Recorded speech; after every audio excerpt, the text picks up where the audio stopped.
South central railway GM Arun Kumar Jain ने Tandur railway station का दौरा किया।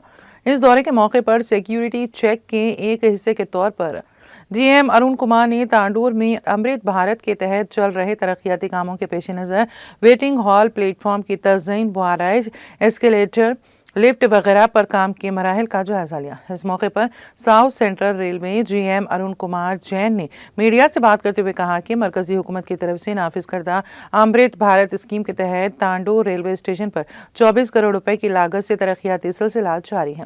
उन्होंने कहा कि जदीद कारी का काम 6 माह में मुकम्मल किया जा सकता है, काम तेजी से जारी है।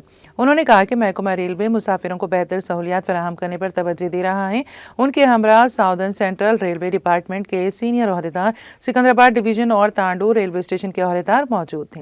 रेलवे स्टेशन तांडूर के दौरे के दौरान सैयद अफसर सदर जना सेना वेलफेयर ऑर्गेनाइजेशन तांडूर टाउन और मारवाड़ी युवा मंच की जानिब से ट्रेन खिदमात में तोसी करने से मुतालिक जीएम अरुण कुमार जैन को एक याददाश्त भी हवाले की गई।